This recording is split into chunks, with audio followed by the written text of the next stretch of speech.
Vetë pyetjet është. Po këtu e nisim, sa e rëndësishëm është. Këtu e nisim. Se nuk e ndaj shpesher pozicionin nga këtu aty për shkak të vesit. Se kjo ishte. Kështu që, pra, pyetja e madhe është... Sa e rëndësishme është? A është e rëndësishme kështu? Pra, është për ta, nëse mundem.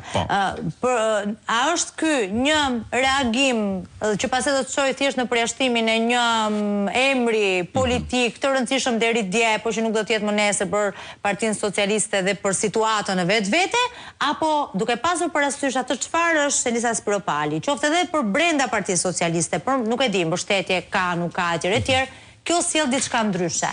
Atëherë, për të kuptuar rëndësinë e asaj që po bën zonja Spiropali brenda Partisë Socialiste, duhet të shikojmë reagimin e djeshëm të zotit Rama. Pra, zoti Rama dje reagoi si një njeri i friksuar nga ajo që po ndodh dhe nga ajo që artikulon zonja Spiropali, që janë veprime të zakonshme në parti normale, për shembull edhe në Kosovë, nëse ju ne po e ndjekim, dhe në Kosovë ka shpesh herë dhe brenda partisë pushtet, edhe brenda partive opozitare ka njerëz që mendojnë ndryshe, votojnë ndryshe, negociojnë ndryshe, po kjo nuk është herezi, nuk është se përbën një lajm madh, përbën lajmin e ditës, po jo lajmin e vitit, siç mund përbëjë kjo që po bën zonja Spiropali.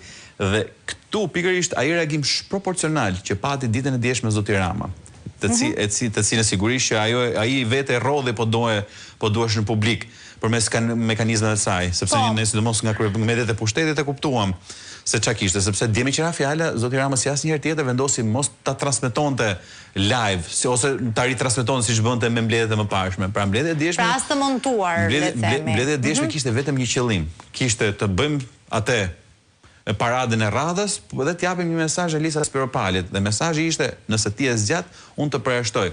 Dhe kjo sigurisht për njëri i cili mundohet t'i shitet shqiptarëve dhe t'i shitet sidomos socialistëve të tij brenda grupit, që unë jam i gjithë pushtetshëm, dhe Simon i zeroj çdo që më del përpara në sekond, ose minimalisht i ignoroj të gjithë ata që bëjnë sikur më rezistojnë sepse pushteti im është aq i madh. Dje zoti Rama tregoi për mendimin tim një tension me atë që bën zonja Spiropali. Dhe zakonisht zoti Rama reagon ashpër dhe fort kur gjëja që ndodh është jashtë kontrollit të tij më së pari, dhe më së dyti që është më e rëndësishme se sa e para, kur gjëja mund t'i shkaktoj minimalisht probleme dhe maksimalisht mund t'i shkaktoj dhe gjëra që ai nuk i ka nën kontroll më.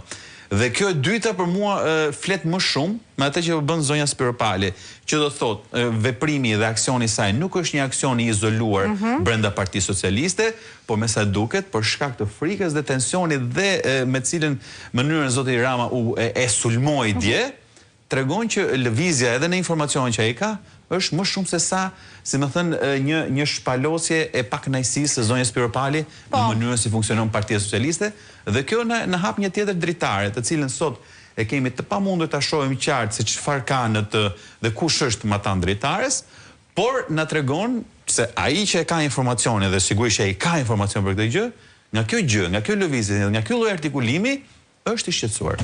Tani, nisur vetëm nga kjo që dim sot publikisht, pra, ne mund të ndalemi dhe të rilexojmë dhe të analizojmë ato çfarë ka shkruar Elisa mbi të bardhë Spiropalin.